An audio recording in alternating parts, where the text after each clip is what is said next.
Uy, nakaka 4 months na ang 2024.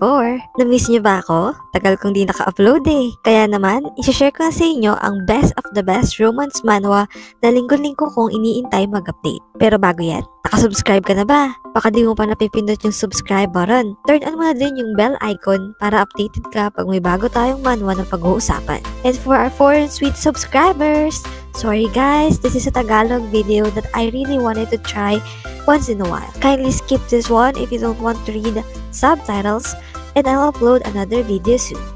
Thank you!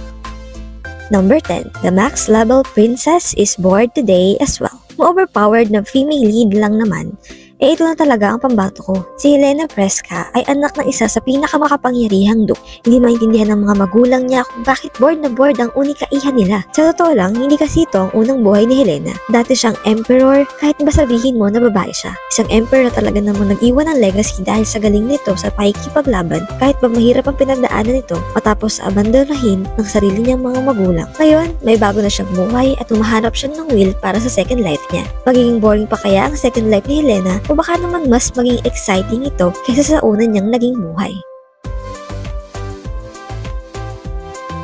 Number 9.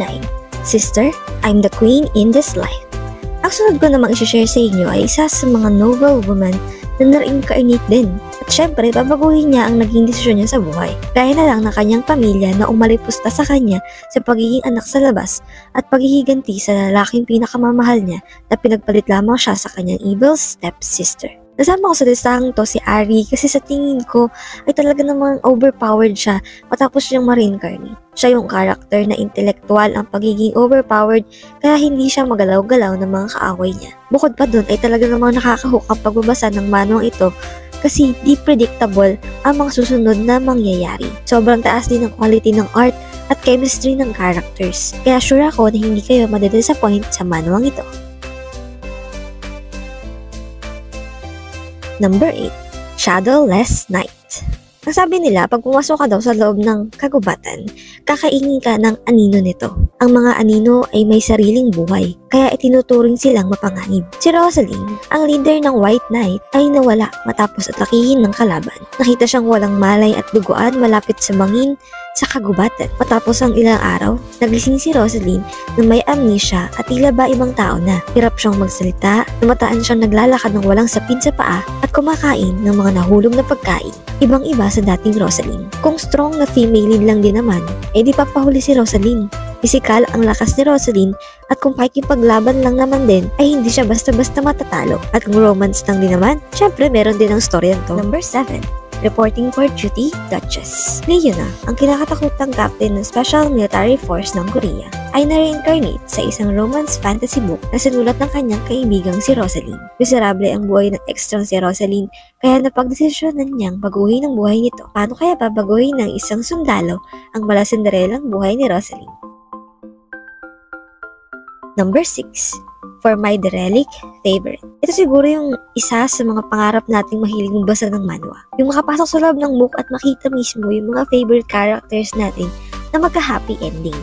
Kaso paano kung yung favorite character mo ay hindi nagkaroon ng happy ending? Yan ang nangyari kay Hestia. Sobrang devastated niya kasi hindi siya nakabalik sa reality kahit tapos na yung story. Hanggang namit niya ang bias niya na naging suicidal.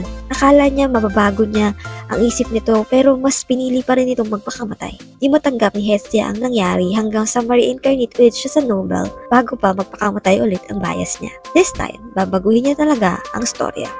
Number 5. A master who woke up as a concubine. Chon Yeon-bi, ang pinakamagaling na martial artist sa Murim ay nilason at pinatay. Akala niya katapusan na niya pero pagising niya, nasa katawan na siya ng concubine na si Chonso. Simple lang ang buhay niya bilang isang concubine hanggang sa pinatawag na siya ng emperor para sa night duties. Pinaka-na-enjoy ko sa manhwang ito ay yung sense of humor. Sobrang enjoy basahin dahil sa character niya. Kung gusto niyo ng romance na may solid na comedy, i-bookmark niyo na to. Sinasabi ko sa inyo, i-bookmark niyo na to. Number 4. My in-laws are obsessed with me. Ano kung inaakala mong masayang pamilya ay pinagkaisahan ka palang patayin para sa mana? Ganun ang nangyari kay Prashati, pero matapos niyang mamatay, bumalik siya bago pa man siya muling magpakasal sa akala niyang lalaking nagmamahal sa kanya. Para mapigilan ang muling pagpatay sa kanya, naisip niyang makipag-deal kay Dr. Deo sa isang taong fake marriage. Pero mas nawindang ang ating bida nang malaman niya ang sikreto ng pamilya ni Dr. Deo. Makakapaghiganti pa kaya si Parishati sa mga pumatay sa kanya? Parang ang seryoso ng plot pero nakakatawa naman yung story. Sa title pa lang siguro may konti na kayong idea. Isa to sa mga dapat yung basahin at huwag niyo sanang escape kasi worth it naman.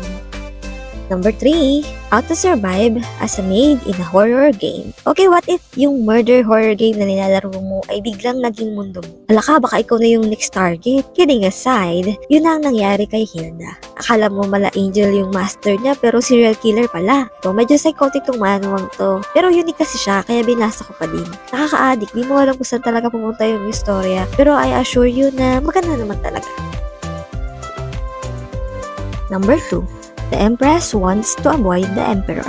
Yung Empress natin dito, na-transmigrate din siya sa novel. Okay, alam ko na hindi na bago ang transmigration manhwa, pero saan ka naman nakita ng Empress na gusto makipag-divorce, diba? Pero meron nga naman na ibang manhwa na nakipag-divorce yung mga queen natin. Tulad ng Remarried Empress, diba? Pinaghalong romance at comedy itong manhwang to, kaya paniguradong hindi ka mababagot sa pagbabasa. Ganda ng pagkakagawa ng personality ng female lead, kaya di ko ma-imagine kung ano susunod na mangyayari. Number 1, how to reject my obsessive husband. O ito, another obsessed husband ulit. Ay, sinasabi ko sa inyo talaga namang pinanggigilan ng ating lead ang bida natin dito. Ito yung type ng manhwa na nakaset sa isang era kung saan may powers ang mga esper at kailangan nila ng guide o partner para makontrol ang powers nila. Sinacrifice ni Yoo So-yeon ang kanyang buhay nang ma-out of control ang kanyang esper at asawang si Ciel. Binawian siya ng buhay at na-reincarnate sa loob ng noble bilang si Irene na may masayang pamilya kabaliktaran ng dati niyang buhay. Okay na sana pero boring diba kung walang plot twist? Kaya na-meet niya ulit si Ciel, ang dati niyang asawa, na isa pa ring esper. Ano kaya mangyayari kay Irene pag nakilala niya ulit ang dati niyang asawa na obsessed pa din sa kanya? At yun na nga, natapos na natin ang top 10 para sa araw na ito. Okay, yun lang guys. Maraming salamat sa panonood hanggang dulo kung umabot ka sa dulo. Kung hindi man, okay, thank you din. Mabuhay kayong lahat. Maraming salamat. Bye-bye. See you again.